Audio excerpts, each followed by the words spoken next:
Bonjour, ici Dominique pour votre podcast Dans la tête. Aujourd'hui, je vais faire un peu différent des autres fois où je parlais de sujets. Là, c'est plutôt d'un livre que je vais parler, un livre que j'ai adoré et que j'ai lu durant le temps des fêtes. Ça a été un peu mon cadeau à moi-même. En fait, ça fait 2 ans, je me fais des 2, 3 ans, je me fais des cadeaux à moi-même, des livres. J'adore lire. J'apprends toujours comme ça. Et cette fois-ci, cette année, j'ai passé Noël tout seul dans le bois à lire et à me remettre en question. Et pour vrai, de euh, ça m'a permis de revisiter ma vie un peu. J'en parlerai peut-être une autre fois que ici, ou tantôt peut-être, ça va dépendre. Le livre s'appelle Le pouvoir de la pensée flexible. C'est un livre qu'on trouve étrangement, c'est un livre de psychologie, mais étrangement, on le trouve dans la section affaires, travail. L'auteur, c'est Adam Grant. En fait, ce qui est très, très intéressant aussi dans ce livre, ce n'est pas nécessairement un livre où ça te dit quoi faire et comment le faire pour être heureux et tout, mais plutôt plusieurs facettes de la pensée, de notre identité, de, de comment qu'on pense et agit. Puis aussi, je vais passer à travers le livre de manière très sommaire. Là. Je vais pas commencer à tout le lire puis à passer. Le but étant que vous le lisiez. Il est très intéressant. Euh, il parle de plein de gens importants, connus ou non connus, que ce soit des célébrités, des gens de compagnie, des universitaires, etc. Il donne beaucoup de, en fait, je vais le nommer celui-là. Tu sais, j'ai écouté dernièrement, cette année, en fait, le film sur BlackBerry, puis il en parle un peu dans le livre. Fait que, il parle de joueurs aussi de football, etc. Ce qui est intéressant aussi, c'est les titres des chapitres, qui sont un peu comme à l'opposé. Tu sais, au lieu d'être que ce soit un chapitre sur comment bien communiquer ou comment bien ci ou comment bien cela ou comment c'est plutôt, je donne un exemple, euh, la joie d'avoir tort, les bonnes bagarres qui en fait c'est plus du style dans les débats là. Danser avec l'ennemi, du sang sur les diamants, celui qui murmure à l'oreille des antivax, revoir nos principes, refuser la routine. Tu sais, c'est un peu de même que, en fait, c'est des titres qui m'accrochent un peu plus.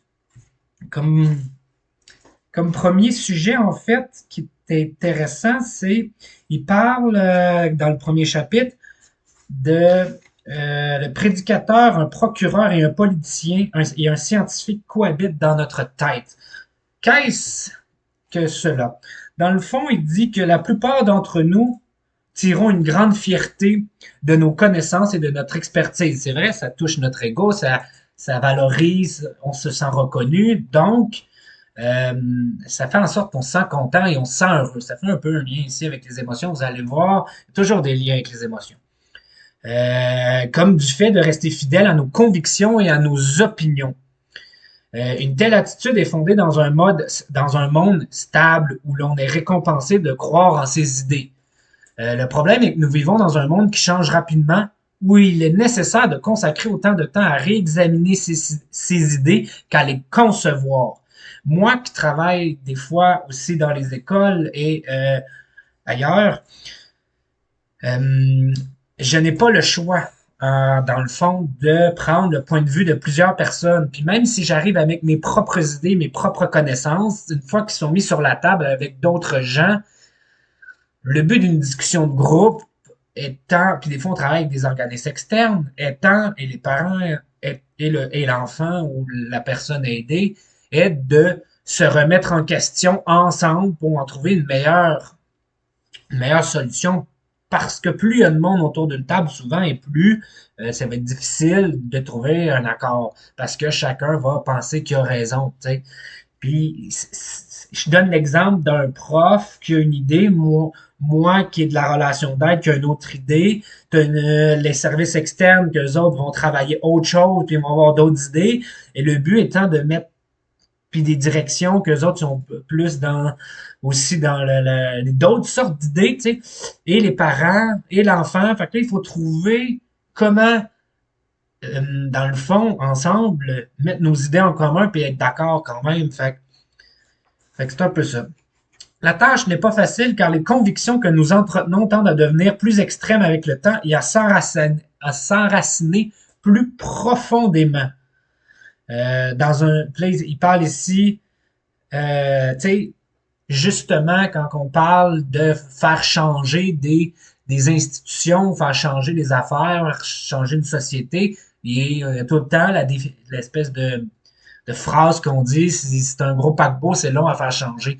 Mais c'est pas nécessairement parce que c'est un paquebot que c'est long à changer. C'est chaque être humain doit ou peut avoir une ouverture d'esprit, puis que dépendamment de ce qu'on vit, de notre vécu, de nos bagages, qu'est-ce qu'on en a décidé de faire de ce vécu-là et de ces émotions-là, peuvent faire en sorte que on se renferme sur nous-mêmes et sur nos idées. Donc, peu importe d'où on est, d'où on vient, dans quel travail on est, que ce soit au communautaire, en institutionnel ou au privé, ça se peut fort bien que si quelqu'un arrive avec des idées qui sont peut-être pas les mêmes que les nôtres, qui convergent, qui sont à l'opposé, qui sont un peu divergentes, qui sont un peu différentes, on va se braquer contre ça, puis des fois, il y a d'autres personnes qui vont être d'accord avec nous, fait qu'on va créer une opposition au changement.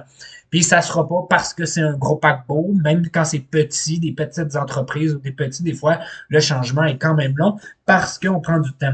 Dans le livre, il parle du système éducatif qui a pris des années avant de changer et qui, moi qui est dedans en ce moment, et qui remarque que ce qu'on a appris il y a 10 ans dans les universités qu'on sort, on essaie de le mettre sur le terrain, puis ça prend des années avant qu'on réussisse à le mettre sur le terrain. Puis qu'est-ce qui va arriver? C'est que dans 10 ans, il va y avoir des nouvelles données qui vont arriver, puis ça va déjà être le temps de changer ce qu'on a déjà mis en place. Parce que ça prend trop de temps à les faire des fois ou parce qu'il y a trop d'opposition. Ce qui fait en sorte que, comme il dit ici, le monde change tout le temps.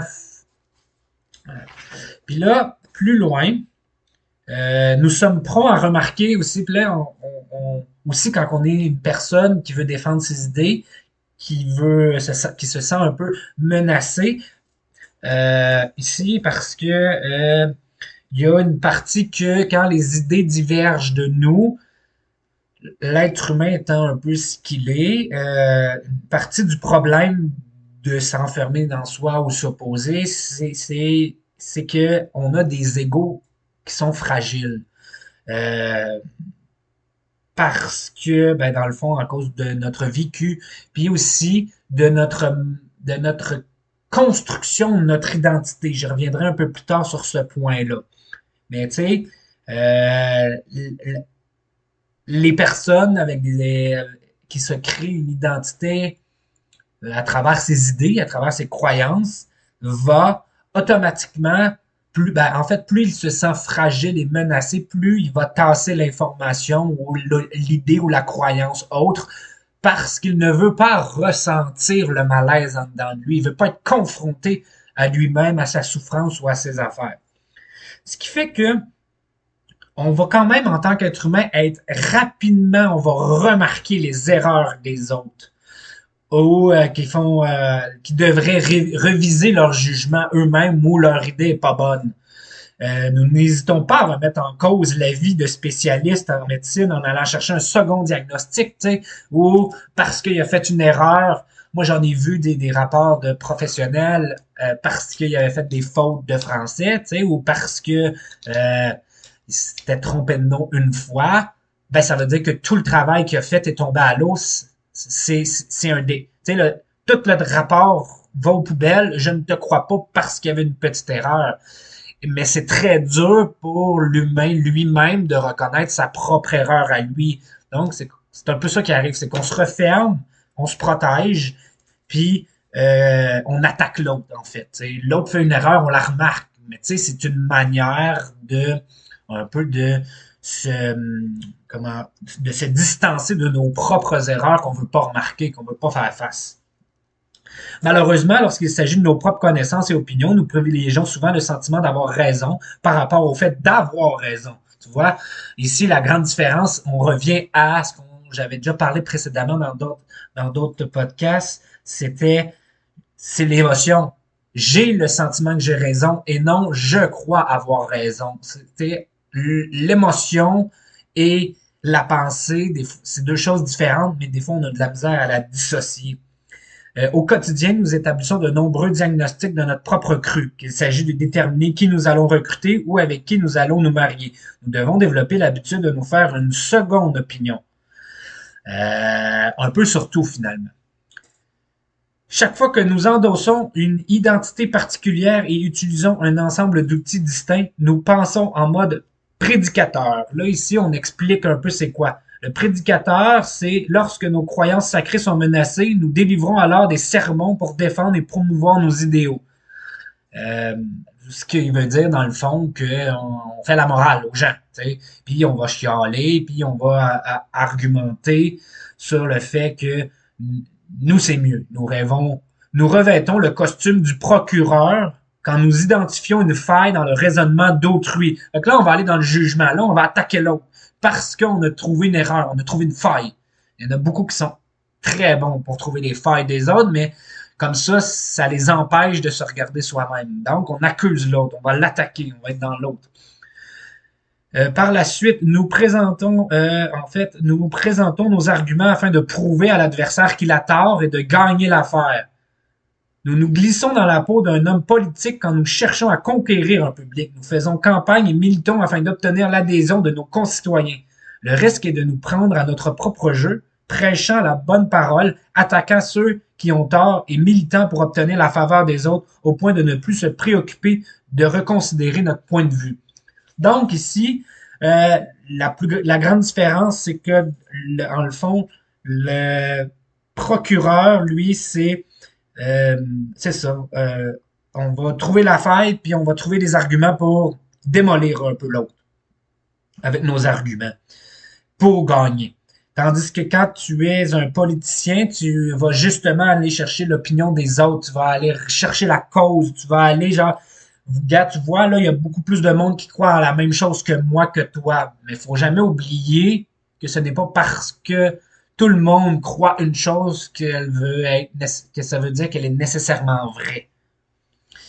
Donc ici, c'est un peu les trois personnes qu'on nommait. Dans le titre, il y avait aussi le scientifique. Bon, la définition du scientifique, c'est pas nécessairement la job, mais dans le livre, il explique qu'en tant qu'emploi de scientifique, on a une manière de voir les choses, de comprendre les choses. Puis c'est un peu ça que j'ai vu aussi à l'université dans un cours, qu'il fallait, lorsque vous exercez une profession scientifique, reconsidérer les choses est un fondement de votre travail. Donc, il faut constamment revoir nos points de vue tout le temps. Le but n'étant pas d'avoir raison, tu sais. Être scientifique ne se résume pas à exercer une profession dans le domaine de la science. Il s'agit d'adopter un certain état d'esprit, un mode de pensée qui diffère de celui du prédicateur, du procureur et de l'homme politique. Nous nous livrons alors à des expériences pour tester des hypothèses et découvrir un nouveau savoir. Fait qu'on essaye, tu sais. Là, j'expliquerai pas, en fait, tout le cours que j'ai fait. Les gens, tu sais, c'est quand même, c'est juste qu'est-ce qui est important ici, aussi à prendre en considération. Dans le fond, dans le début du livre, c'est juste d'accepter le fait qu'on n'a pas toujours raison. Au lieu de se mettre en mode défense, au lieu d'argumenter, c'est d'aller plus vers une ouverture d'esprit, de, dans le fond, dans les informations qu'on a.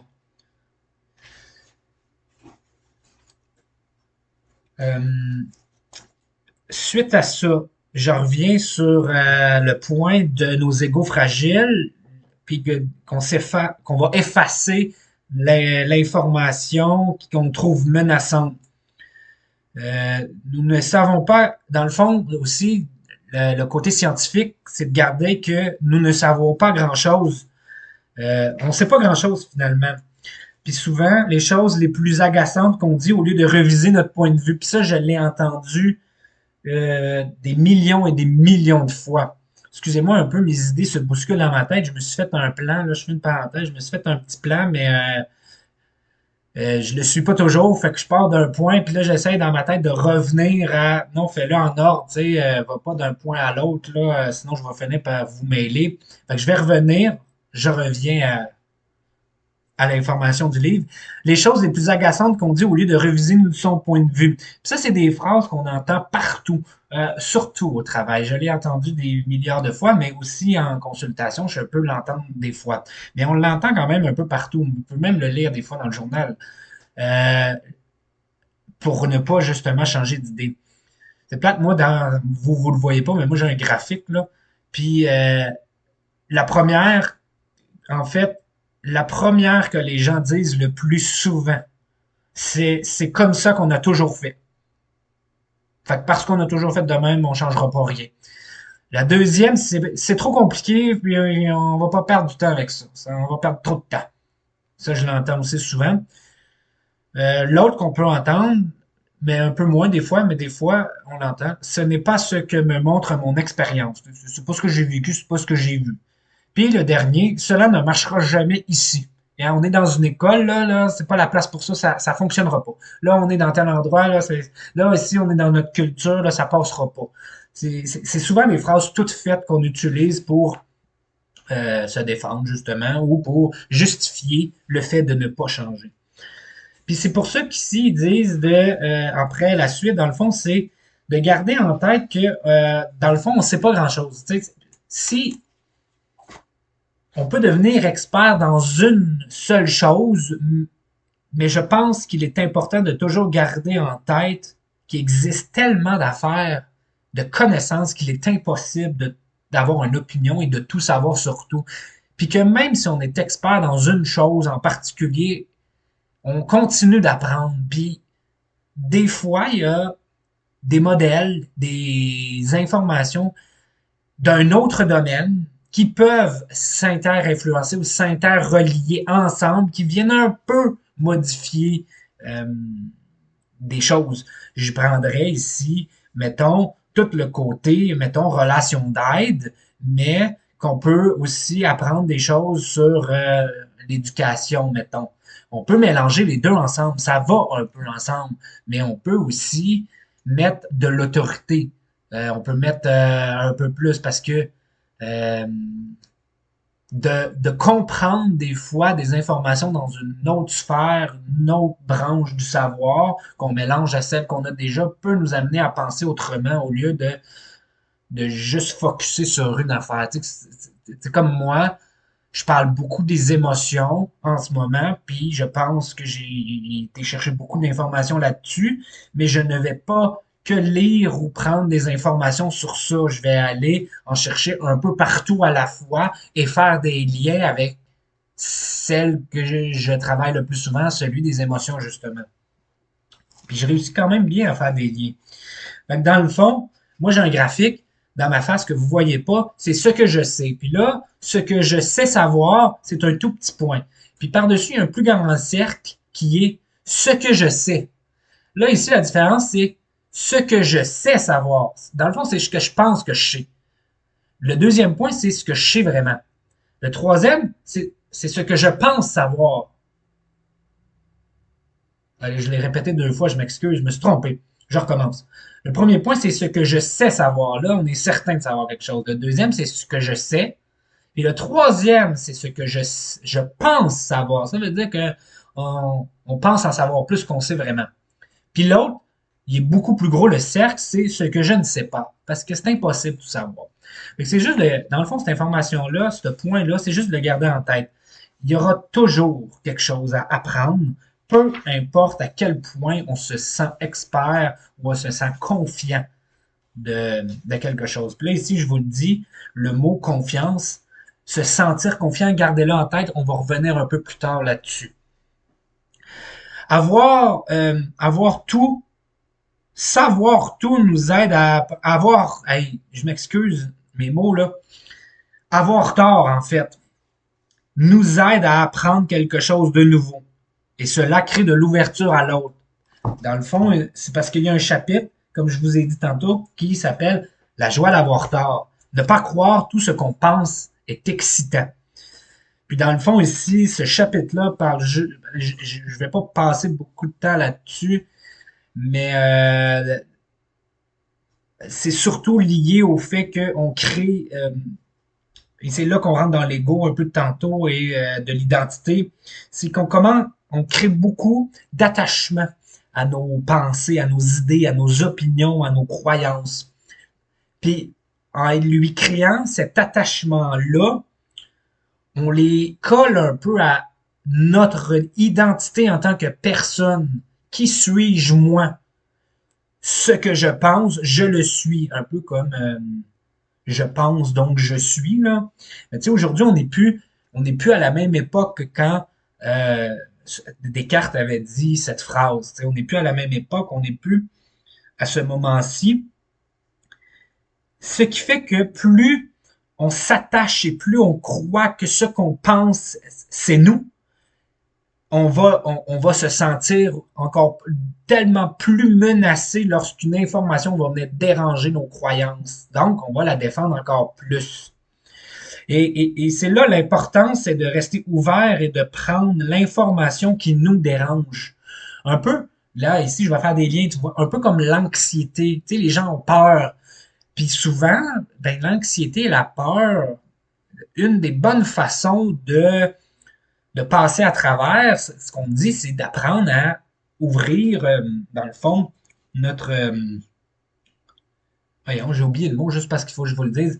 Notre cercle de bien-être, là, dans quoi je me sens bien. Là, le mot, mais qui me revienne, je vais vous le dire. Mais dans le fond, c'est d'aller petit pas par petit pas vers les situations qu'on trouve anxiogènes ou qui nous font peur pour en croire, en penser, en vivre une émotion différente, une pensée différente. Voir que c'est pas si grave, voir que ça nous affecte pas tant que ça. Parce que il ne faut pas juste penser et se dire, ah, ça nous affecte pas tant que ça. Il faut le vivre aussi. Et dans notre zone de confort, c'est ça le mot que je cherchais. Il faut agrandir notre zone de confort.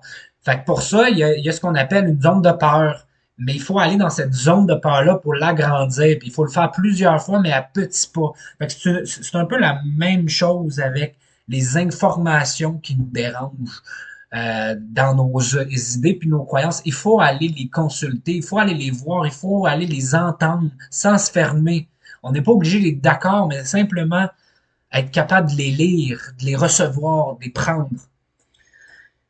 Parce qu'on crée, c'est ça comme je dis, une forme d'attachement aux idées et aux croyances qui est un lien avec la création de notre identité. Puis là, les autres, ils disent, ah, puis là, je ferais le lien, tu sais, c'est un lien avec le vécu émotif qu'on a, tu sais, c'est nos émotions, notre vécu du passé, notre identité aussi du passé, mais tout cela, c'est souvent influencé par les émotions qu'on vit. Donc ici, ce qu'ils disent de faire, un peu, ben, ce qu'ils disent pas de faire. Ce qui est important de penser, c'est de séparer le soi du passé du soi présent, actuel, parce qu'on n'est pas nécessairement à la même place dans la vie. On change des fois nos idées, on change notre vécu, on change nos affaires. Des choses changent. Et des fois, peut-être que ce qu'on croyait il y a 10 ans, ça pouvait nous aider dans une des sphères de nos vies. Mais qu'aujourd'hui, ça nous aide plus tant. Fait que des fois, ce que ça crée en nous une incohérence entre ce qui se passe et ce qu'on pense. Ce qui fait que des fois, ça nous apporte plus de problèmes que d'autres choses. Après ça, c'est de séparer l'opinion, notre idée, de notre identité. On peut penser quelque chose, mais c'est pas nécessairement nous. C'est une pensée qu'on a, c'est une opinion qu'on a. Un peu comme en relation d'aide, comme on fait, et aussi dans les écoles, c'est de séparer le comportement de la personne. C'est pas ce que tu es que je n'aime pas, c'est ce que tu fais. Donc, c'est la même chose un peu pour l'idée. Ce n'est pas toi que je n'aime pas ou que je suis en désaccord, c'est pas ta personne, c'est ce que tu viens de dire, c'est ton idée. Je suis contre ton idée et non contre qui tu es. Et c'est là la grande nuance qu'il faut faire. Et ce n'est pas parce que je suis contre ton idée que ça veut dire que ce que tu as vécu dans le passé il y a 10 ans, ce n'est pas valable. Sauf que la personne que tu vas parler de ton idée n'est pas consciente de ce vécu-là, de tout ce bagage-là. Tu sais, fait que toi, nous, en tant que personne, on va être les seuls à savoir ce qu'on a vécu et à avoir accolé à ce moment-là une émotion, l'identité puis notre pensée ensemble. Ce qui fait que c'est d'apprendre à les départager un peu. Puis, fait que ça, c'est un peu ça. Puis là, ils mettent un graphique pour expliquer ce à quoi il n'est pas judicieux de s'identifier. Puis là, il y a un graphique à quel point c'est une mauvaise idée, là, vous le voyez pas. Puis là, en premier lieu, c'est marqué propriétaire d'une Ford Pinto. C'est un objet que tu possèdes. Ça fait pas partie de ton identité. C'est un objet. Tu peux y avoir une valeur sentimentale. Tu peux y avoir une valeur monétaire. Ça peut être utile à ta job.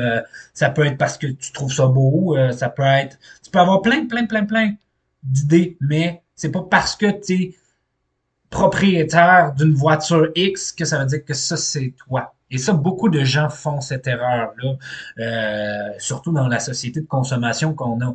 On va acheter des choses et les accoler à notre identité. Conducteur d'un gyropode Segway. Là, ici, c'est ce que tu fais. Tu conduis ça. Tu n'es pas juste un conducteur. Tu es plein d'autres choses. Mais tu conduis, tu n'es pas juste ça. Actionnaire d'un Blockbusters vidéo. Tu vois, tu es actionnaire. C'est un moyen de faire de l'argent, d'en donner, t'en prêtes, mais ce n'est pas ton identité. Utilisateur de Samsung Galaxy. Donc ici, on pourrait rentrer dans les gens qui sont pro Apple puis pro Samsung, mettons, ou Android. Ben, c'est pas parce que tu possèdes un Apple que c'est ton identité. Tu crois en cette marque, tu crois en ses valeurs, tu veux payer pour ça, mais c'est pas ton identité. Porteur de lunettes Google Glass, puis tout ce qui a trait à la technologie avant 1972. Ici, c'est une petite blague pour ceux qui disaient dans mon temps, là, tu sais, moi, là, c'était de même avant, tu sais, puis oui, c'était de même. Puis c'est comme ça que tu vivais, mais c'est pas ton identité. C'est justement ici, c'est pour démontrer que les choses changent. On pourra faire un autre podcast qui est en lien avec tout ce qui est identité, mais tu sais, dans les identités, on va avoir un peu la personnalité, les qualités, les défauts, les valeurs. Tu sais, ça va plutôt être ça, une identité, que, que les choses qu'on possède ou qu'on pense. Fait que ça, c'était un peu pour ce chapitre-là. Après ça, l'autre chapitre, en fait, ça parle dans aussi un lien dans le monde du travail, en fait. Ça parle des conflits, deux sortes de conflits qui arrivent au travail. Tu as les conflits opérationnels, qui sont, en fait, des confrontations d'idées.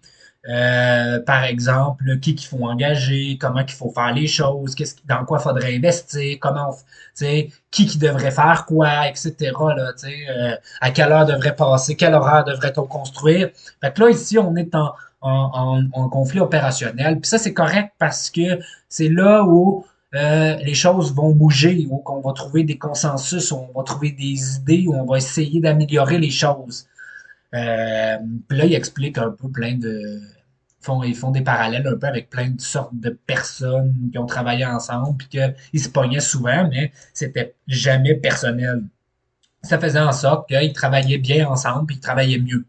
Des fois parce que le but, c'était plutôt une confrontation d'idées, puis à un moment donné, quelqu'un mettait de l'eau dans son vin, puis essayait. C'était pas grave. Puis là, il y avait les conflits relationnels. Ça, c'est tout ce qui va prendre une charge émotionnelle, qui vont prendre personnel. Et c'est là qu'on entre dans les questions d'identité, puis tu sais, c'est des gens qui font pas la différence entre l'idée et eux-mêmes. Puis c'est là que va rentrer souvent, ben, ce que ça va faire, c'est il va y avoir des grands conflits, les gens vont pas changer d'emploi, peuvent pas avancer, ça peut stagner, on peut créer quand même plein de problèmes en fait. Ça va amener plus de problèmes que d'autres choses.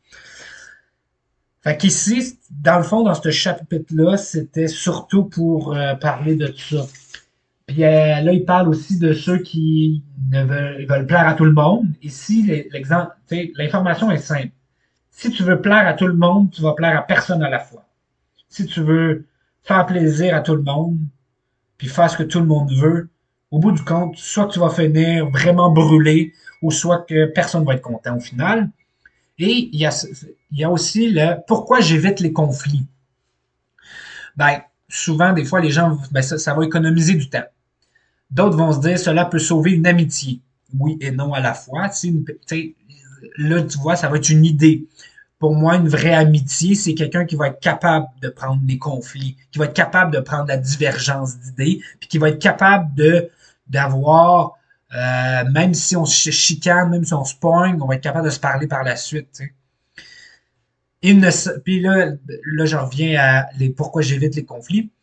Il ne sert parfois à rien de se disputer. Des fois oui, des fois non, ça dépend de la raison. Ici, ça reste à interprétation. Et l'autre, la plus grande des raisons, là, une espèce de tarte, puis ça prend quasiment 95% de la tarte, cette raison. Je ne veux pas qu'on soit furieux contre moi. Et ça, c'est vrai.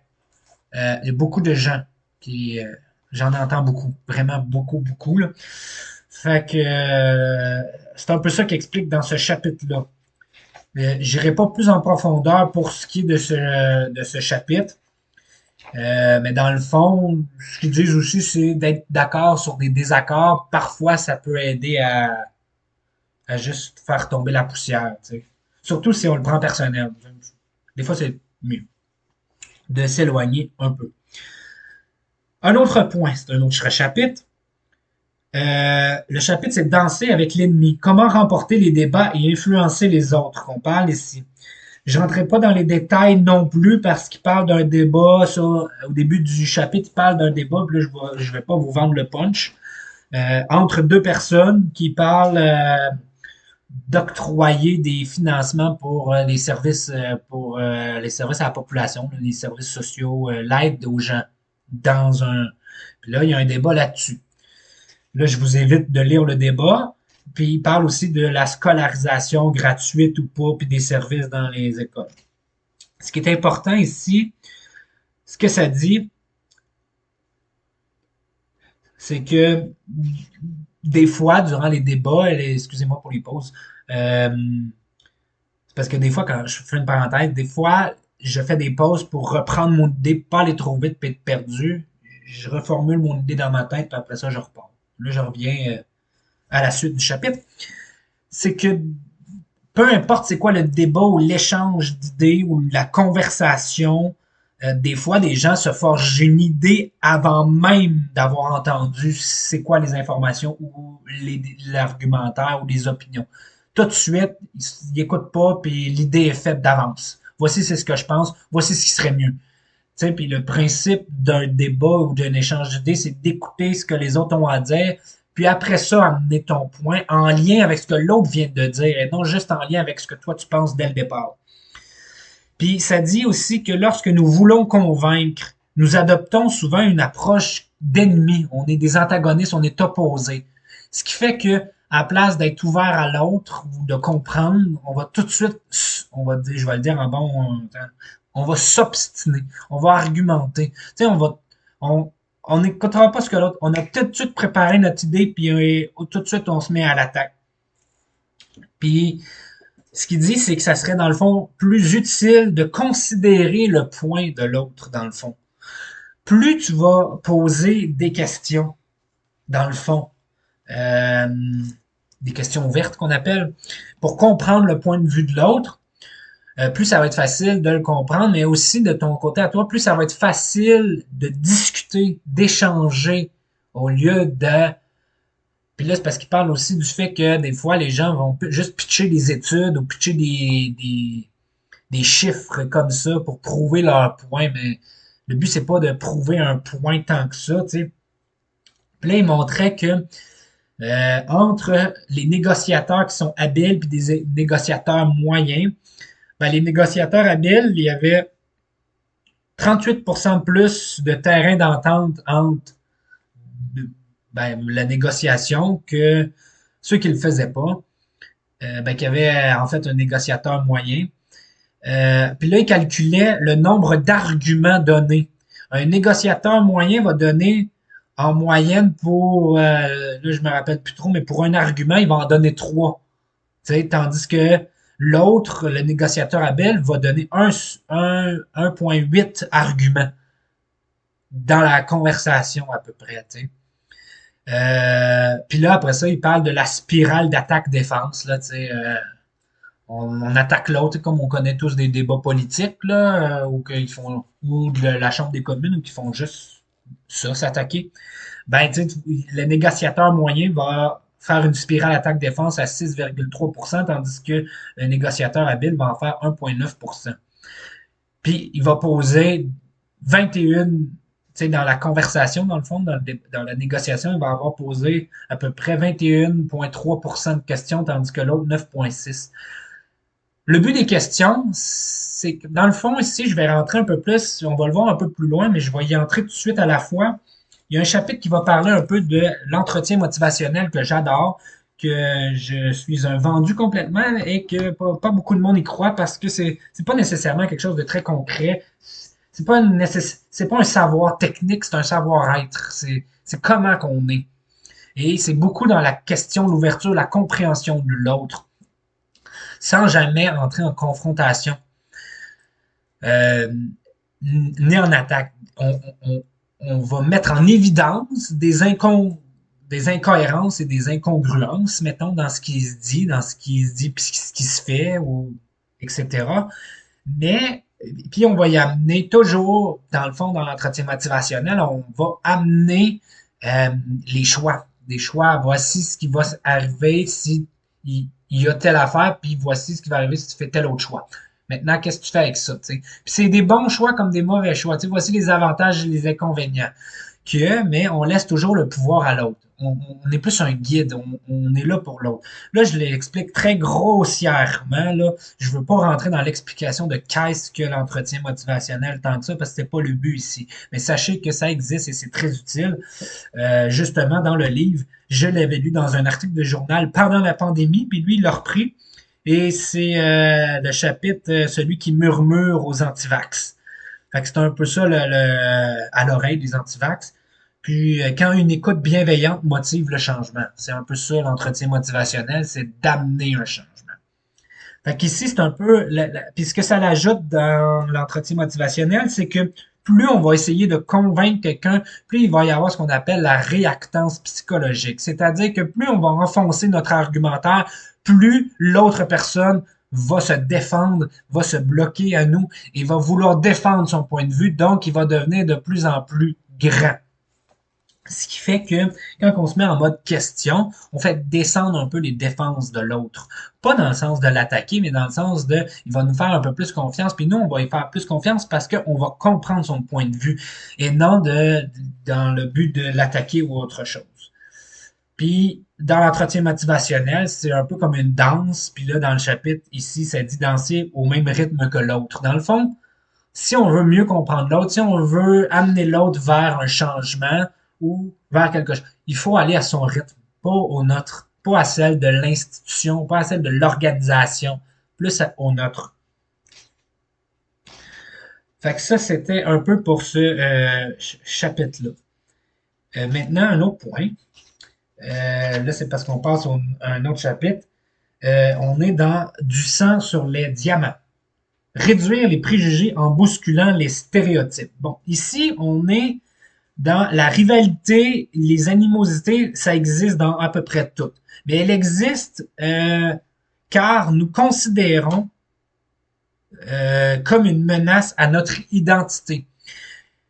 Ce qui explique beaucoup, là, en gros, c'est que l'être humain étant un être social, il a besoin d'appartenance. Il veut un sentiment d'appartenance à un groupe, il veut s'identifier à un groupe, ce qui fait, et ce, sans réellement avoir de menace à notre personne. Là. Dans le fond, en fait, on est un être social, donc on veut être dans un groupe. Puis là, être dans un groupe, c'est beaucoup de choses. Ça fait partie de notre culture, de notre éducation. Dans le livre, ils prennent en exemple deux équipes sportives de baseball, que je nommerai pas. Et nous, on pourrait faire la même chose avec le football ou avec le hockey. C'est la même affaire. Je donne l'exemple, les Canadiens et les Browns. C'est une question d'identité. Si je prends pour les Browns, on va m'haïr ici, mais si je prends pour les Canadiens, on va m'adorer. Pour aucune raison. On me connaît pas, là. Tu sais, mais puis on le sait tout, là. Il y a des gens qui aiment les deux équipes, il y a des gens qui vont aimer plus qu'un autre. Moi, j'ai un beau-frère qui préfère les Browns, il se fait haïr, puis c'est pas correct, c'est pas grave, ça. Mais euh, ça existe dans le sport, ça existe, comme je disais tantôt, Apple contre Android, Samsung, tu sais, ou contre Microsoft pour Mac. Il existe pour les pays, il existe dans tout. Il existe dans les relations amoureuses des fois. Euh, Puis, dans le fond, dans notre éducation et notre culture, on va aimer quelque chose, on va appartenir à quelque chose, des fois parce que notre famille aime ça ou parce que nos amis aiment ça. Puis, des fois, on comprendra pas grand-chose, là, mais on va y adhérer parce qu'on veut faire partie du groupe. Puis là, sans qu'il y ait réellement de menace, on va détester l'autre équipe ou l'autre chose, ou on va être contre, tout simplement parce que mon groupe est contre, donc je vais être contre moi aussi. Ce qui fait que on s'entend ici pour dire qu'il n'y a pas beaucoup d'ouverture. Sans même, puis on n'essaie pas de comprendre. Et là, ce qu'ils disent ici, le truc est de s'imaginer en quoi mes stéréotypes seraient différents si j'étais, mettons, dans une autre culture, dans une autre identité de genre, dans une autre équipe. Si je prenais pour les Browns, moi, si je tenais à Boston, je penserais comment? Ça serait quoi, moi, mes idées, mes stéréotypes? Quelles seraient mes opinions si j'avais grandi dans une ferme ou dans un autre pays ou dans une autre ville? Quelles seraient mes croyances si j'étais dans l'époque du Moyen Âge ou à l'époque romaine ou si on était dans un science-fiction de Seigneur des Anneaux, de Star Wars ou de Harry Potter, comment je penserais? Le but ici, c'est un exercice très réflexif sur soi, mais c'est aussi de même qu'on développe ce qu'on appelle l'empathie envers l'autre. On essaye de s'imaginer comment pense l'autre si moi j'étais dans cette situation-là. Fait que c'est un peu ça le truc qui explique dans ce chapitre-là. Là, l'autre chapitre, c'était l'entretien motivationnel que je n'expliquerai pas parce qu'ici n'est pas le but et parce que je l'ai déjà fait un petit peu brièvement. Mais l'important, c'est de savoir aussi qu'il explique pas juste les antivax dans le chapitre, il explique aussi, dans le fond, une communauté qui était en guerre. Là, je n'aimerais pas le pays, là. Euh, qui envoyait quelqu'un qui utilisait plutôt la compréhension de l'autre, et elle essayait de comprendre les comment appeler en tout cas parce que dans le fond il y avait une guerre dans un pays puis la personne devait aller déplacer des camps de réfugiés ou des camps pour les aider puis dans le fond comment dire, les assaillants, on va dire ça de même, tu sais, empêchaient ça. Fait qu'elle, cette personne-là, fallait qu'elle aille un peu parler avec, négocier avec, pour pouvoir réussir à faire de l'aide humanitaire. Et personne réussissait, sauf elle, elle avait réussi, puis en fait, le principe était très basique, c'était même pas encore l'entretien motivationnel, c'était vraiment juste, j'écoute ce que l'autre a à dire, puis au lieu de l'argumenter, on trouve des terrains d'entente, voici ce qui pourrait être bon pour toi, puis blablabla, tu sais. Et non, elle y offrait rien, là. C'était juste que l'autre explique ses préoccupations et elle obtenait un peu. Là, à la suite de tout ça, un autre point, c'était conversation polémique. Ce qui est intéressant ici, c'est qu'il expliquait que dans le fond, il existe une université attends une minute que je le retrouve, l'Université Columbia à New York, on va y trouver le Difficult Conversation Lab. Donc, en français, le laboratoire des conversations difficiles. Dans le fond, tu es mis là, tu rentres dedans, puis pendant 20 minutes, tu discutes avec quelqu'un qui s'oppose à toi d'un sujet polémique, genre les armes à feu, l'avortement. Donc, ça existe. Et là, ils ont fait des études là-dessus. Puis, ce qui était important de savoir, là, parce que je veux pas tout vous prendre, c'était que ça, comment dire, savoir qu'il existe une autre façon de voir les choses, ça suffit pas. Dans le fond, le truc, c'était de complexifier la situation en exposant les différentes perspectives d'un même sujet. Ajouter de nombreux dilemmes liés entre eux. Bon, c'est compliqué. Comment expliquer? Dans le fond, c'est que quand c'est polarisé, pour ou contre, noir ou blanc, ça, c'est très peu représentatif de la population humaine en général. De choisir qu'il y a que deux camps, en fait, ça aurait plus euh, comment dire, de problèmes que de solutions. Vu que les gens ne se ressentent pas, ne se ressentent pas représentés.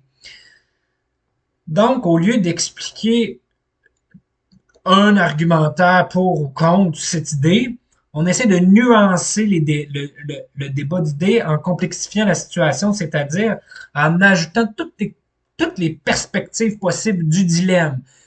Bon, voici les armes à feu, ce que ça peut apporter, blablabla, bla, bla, bla, ce que ça peut faire, puis là, on amène plein. Ce qui fait que ça l'engendre plus qu'une possibilité, plus qu'un savoir, qu'une façon de faire, il y en a plusieurs.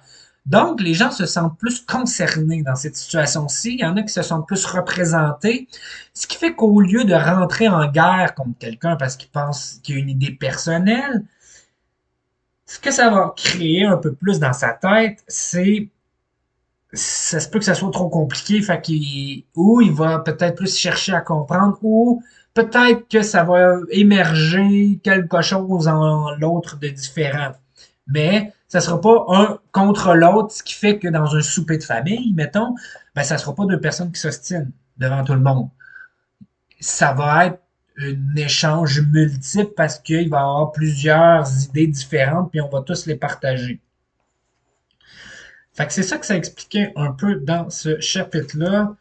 Puis là, mais quand c'est ça, quand je disais, bah, si l'on force les indécis à choisir leur camp, la pression émotionnelle, politique et économique les fait pencher en faveur d'un désengagement ou d'un rejet de la question. Fait que si c'est un ou l'autre, puis que ça a trop de pression, ben les gens vont juste se désengager. Donc, ici, on peut faire le lien avec la politique. S'il y a juste deux camps, bleu ou rouge, pour l'instant, je vais juste dire ça de même, ben, c'est pas représentatif de la population et cela pourrait expliquer pourquoi il n'y a pas tant de gens qui vont voter. Surtout si la raison d'aller voter, c'est je veux pas que l'autre gagne. C'est pas une. En tout cas, je n'irai pas plus loin dans mes mots. Plus il y aura, ça va être compliqué, mais plus il y aura de partis avec des idées différentes, plus de gens vont aller voter, donc plus il y aura ouverture d'esprit dans la population, mais aussi dans la Chambre des communes, dans le salon bleu qu'on appelle. Donc, ce qui va faire en sorte que ça va forcer les conversations. Donc, les idées que les partis vont mettre en place et vont travailler pour vont représenter le plus grand nombre de gens du Québec, mettons.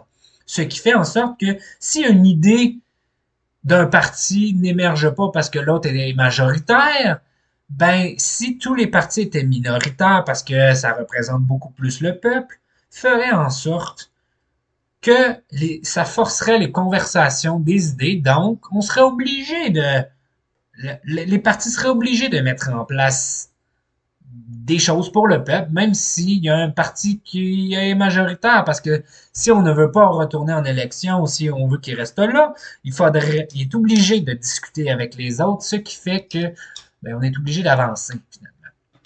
Fait que c'est un peu ça. Là, ici, après ça, il explique bon, pour mieux exprimer la complexité, il est utile d'étudier les façons dont les scientifiques communiquent. La clé, les avertissements. Il est rare qu'une seule étude ou qu'une série d'études soit concluante. Souvent, dans leur article, les chercheurs multiplient les mises en garde sur les limites de chaque étude. Celles-ci sont moins perçues comme des failles dans leur travail que des fenêtres sur leurs découvertes futures. Pourtant, quand ils partagent leurs conclusions avec les non-scientifiques, ils sapent souvent les avertissements. Tu sais, dans les journaux, on dit, ben, selon une étude, selon une étude, selon une étude, selon des études. Oui, c'est bien correct que selon, mais c'est rare que ça veut, parce qu'il y a eu une étude ou une dizaine sur un sujet, que ça veut nécessairement dire que c'est la vérité. C'est une hypothèse de quelque chose qu'on a peut-être compris. Pour en arriver à ça, habituellement, c'est qu'il y a eu des années d'études et il y en a eu des mille et des mille sur un sujet pour faire comme, OK, là on pense savoir que c'est peut-être une vérité, là. Fait que, tu sais, quand on dit il y a une nouvelle étude, c'est des nouvelles hypothèses, c'est des nouvelles idées. Mais pour ça, il faut que d'autres scientifiques étudient ces affaires-là. Fait que c'est un peu la même chose avec les idées. C'est pas parce que nous le pensons qu'on a nécessairement raison. Fait qu'il faut plusieurs idées. C'est pour ça que quand on lit des études, il y a toujours des avertissements. Là le mot exact, je ne m'en rappelle plus, mais ils communiquent tout le temps les limites de la recherche qu'ils ont faite pour que on comprenne bien, ah, OK, c'est dans ce contexte-là qu'ils comprennent ce sujet-là. Mais avec la limite qu'ils viennent de nommer, on pourrait faire une autre étude pour aller vérifier ces limites-là, mettons.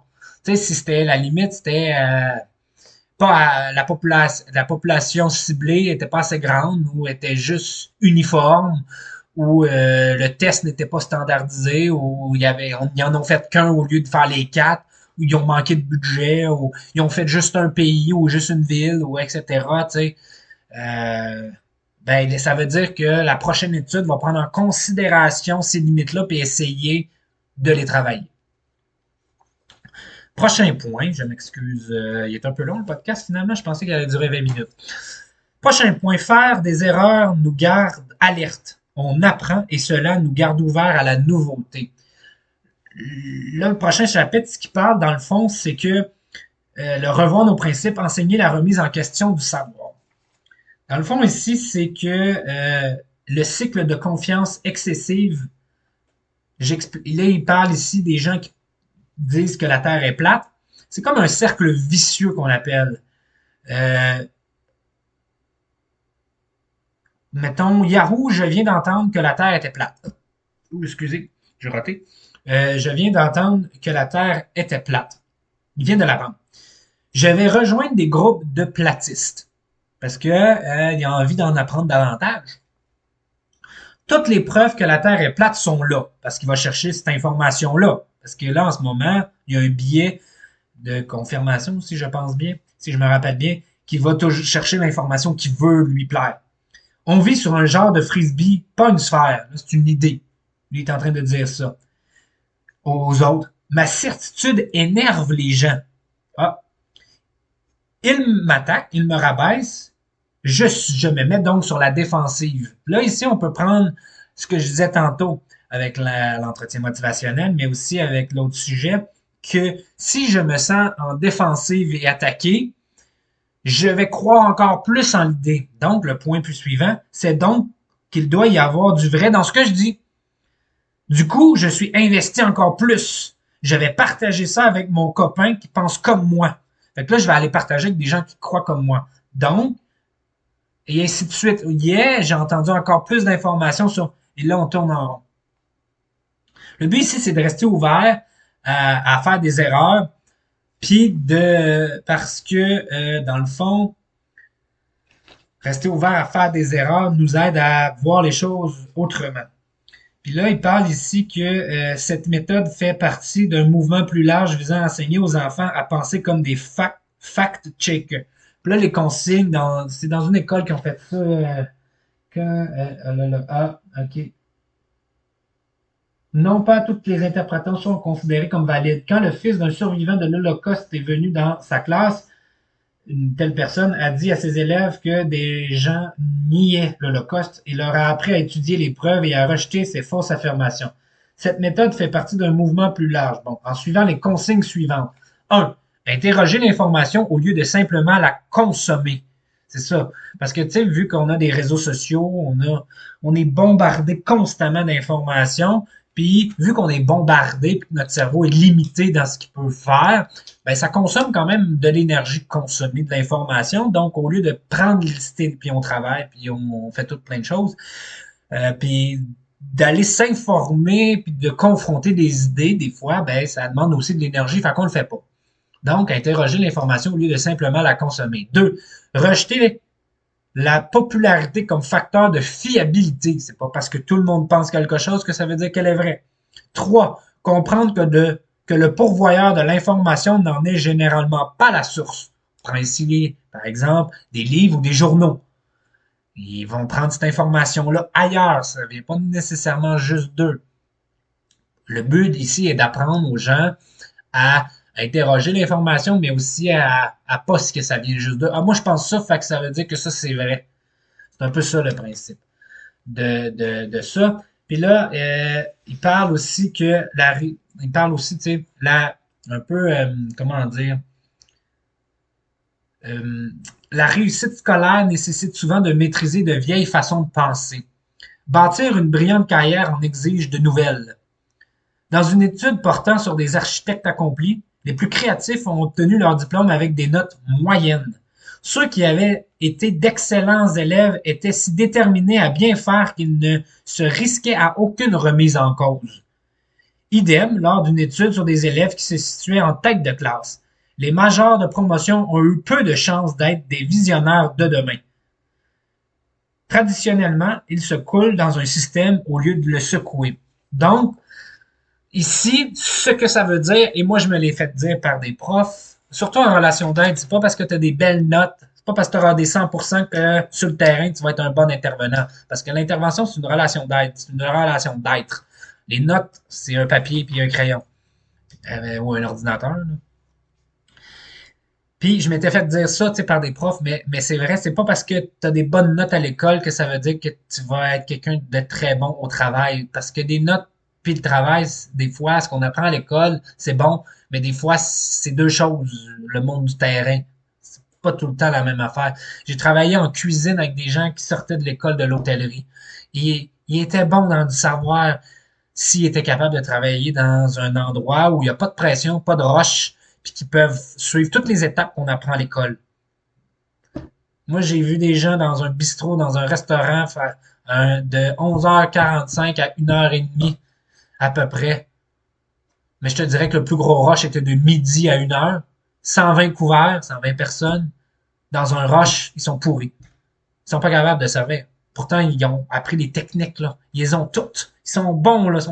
Ils étaient meilleurs que moi. Mais dans un rush, je les clenchais solide. Puis dans une cuisine, on sait que c'est un rush. Tu es sous pression. Il faut que tu développes des techniques puis des façons de faire qui sortent de ce que l'école t'apprend. Puis à l'université, ils nous apprennent souvent aussi à faire ça, tu sais. Sortir de la boîte. Puis en intervention, il faut sortir de la boîte. Mais c'est tough sur le terrain. Mais il faut le faire. Puis c'est comme ça aussi que. Puis sortir de la boîte, ça veut dire sortir de nos œillères, ça veut dire sortir de nos cadres théoriques seulement, sortir de ce qu'on fait depuis toujours, sortir de la pensée unique. Tu sais.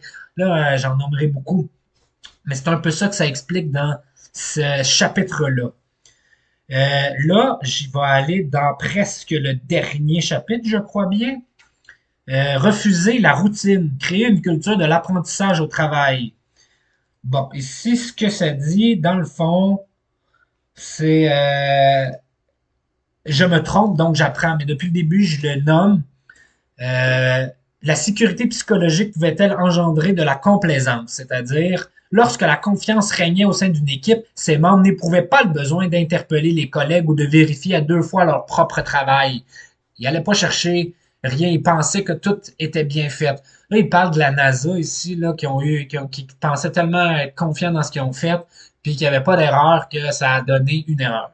Là, j'expliquerai pas c'était laquelle, il faut lire le livre.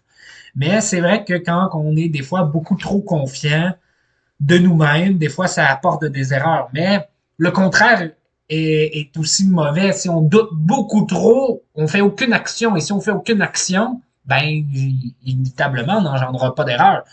Donc, dans les deux cas, si on est trop confiant, on va faire beaucoup d'erreurs. Mais si on n'est pas confiant pantoute puis qu'on fait rien, on n'en fera pas d'erreurs, mais il n'y a rien qui se passe. Donc, dans les deux cas, on n'avance pas. Puis c'était ça pour ce chapitre-là. Je n'irai pas plus loin. Là. La conclusion, c'est enlever nos œillères, réévaluer nos plans de vie et de carrière. Et c'est là que peut-être que je vais avancer dans ma propre vie. Dans le fond, ici, ce que ça l'explique dans ce chapitre-là, c'est qu'il y a des dilemmes de vie qu'on a sur ce que l'on veut vraiment.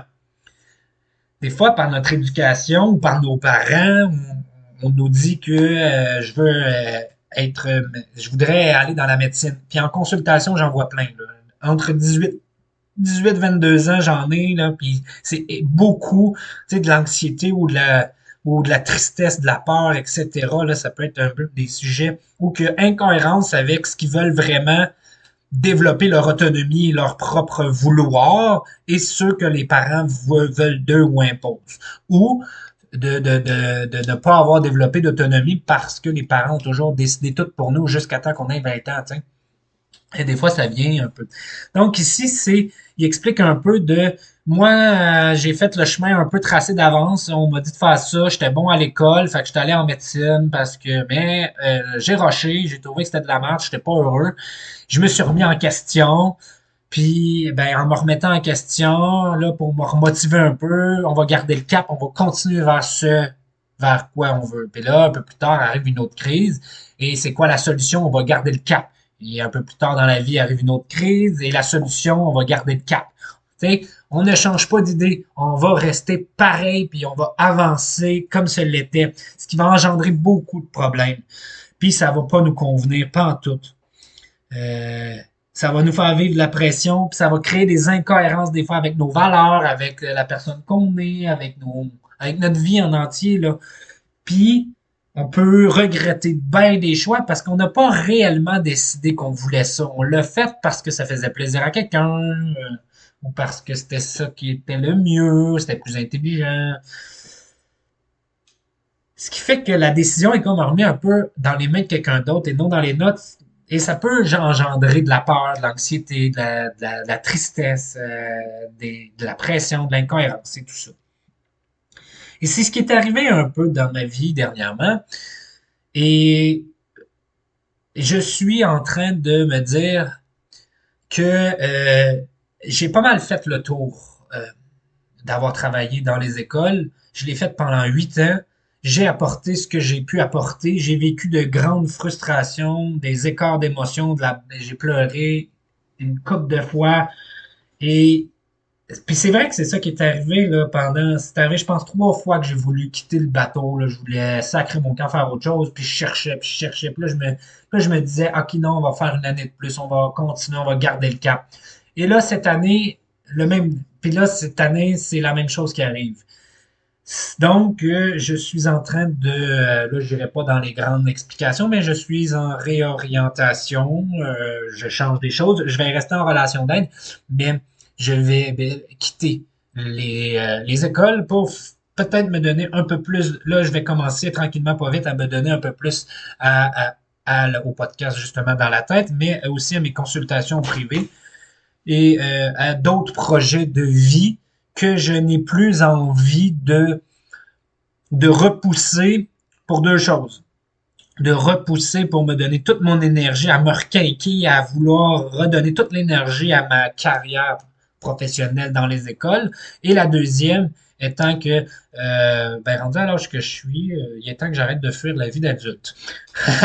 Et ça, ce sera un autre sujet si vous voulez apprendre à me connaître. Ça sera un autre sujet à discuter dans un autre podcast. J'ai pris assez de votre temps. Je vous remercie de m'avoir écouté tout ce temps.